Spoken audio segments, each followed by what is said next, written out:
ProBeerReviews.com, off location once again. That doesn't mean we can't do a good beer review tonight. Alright, so tonight we're doing the Stone Ripper. It's a pale ale, comes in a can. Stone doesn't can a lot of beers. So again, I bought it in a 6-pack. It's a Rippin Swell of juicy hops. It's 5.7 ABVs.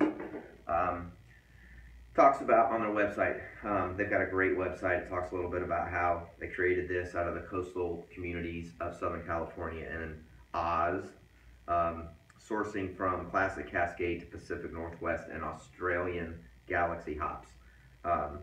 Made this beer for both for the beer lovers of frothy peaks and hoppy green buds that we will be stoked about, hence the surfer lingo. At the same time, we stay true to our San Diego roots by pushing the hop boundaries of this style. So again, it's a pale ale, not an IPA. It says, while some might think it lingers on the edge of being far closer to an IPA, with all the dry hop flavor and aroma, it's actually right on the line of current day interpretation of a West Coast pale ale. Ours just happens to have a little bit of an Aussie accent that's cascading, hint hint, with a juicy amount of grapefruit and passion fruit hoppiness. So veg out or venture out, then the mountains or the beach is what they're getting at. Either way, rip one open, rip it as in surfing, and open and taste this awesome golden nectar. So this one is interesting, and I give Stone a lot of credit. They did this last year with a couple beers.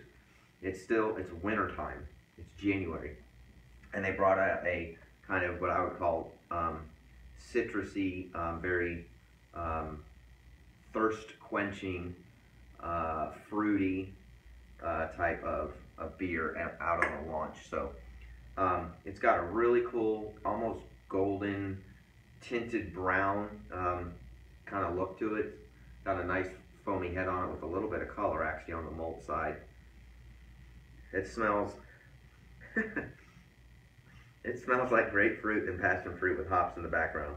It smells exactly the way it's described. It's very grapefruity, very raw, pure, fresh, squeezed nectar. You can definitely smell a little bit of the passion fruit. It's got a little bit of like a limey background to it. You can definitely smell some hops in here.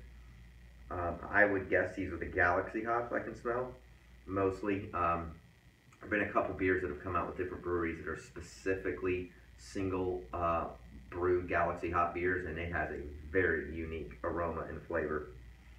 But yeah, it smells great. I mean, it smells very fresh. Let's get in the glass, see what it tastes like. Cheers.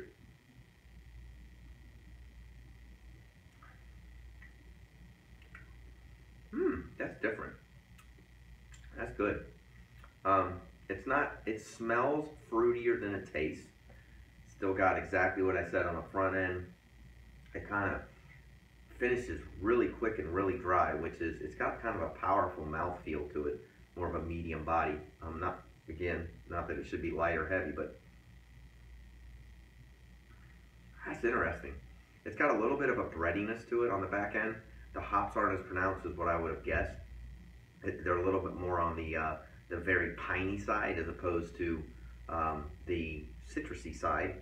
So again, it's a West Coast, which is the way it should be. West Coast typical style is a lot more piney, a lot more earthy, a lot more grainy. It's not necessarily as fruity. This is a very interesting mix. It's very refreshing to drink. It's easy to drink. There's no bite. You can definitely taste, again, the fruit and the hops mix really, really well. There's a little bit of that malty breadiness in there, hence the color.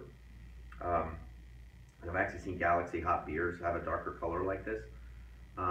It's good. It's a weird class. I mean, again, this is not what pale ales usually look like or taste like. So once again, Stone has kind of pushed that limit, and it's got a very unique flavor. We rate our beers between 1 and 5. I'd rate this at least a 3.5.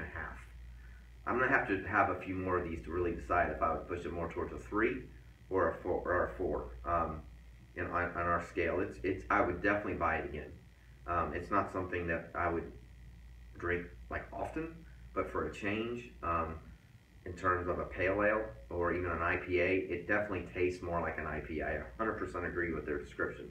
It tastes a lot more hoppy than what most traditional pale ales taste like. I think pale ales are typically boring. They just don't have enough backbone to them on the hop level. But again, that's what they're supposed to be. So this definitely does push that limit. I agree 100% with that description. But yeah, I mean, I give it a 3.5. But right now, it's definitely worth buying. It's definitely worth trying. I think I paid $12 for the 6-pack, roughly. And they're on the shelves right now, and they're like a month old, at least in our area. So yeah, definitely worth a shot. Let us know if you tried it. Leave comments on our YouTube channel or our website, microbeerreviews.com. We upload all the time, so please subscribe to our YouTube channel. And as always, we will see you again real soon. Cheers.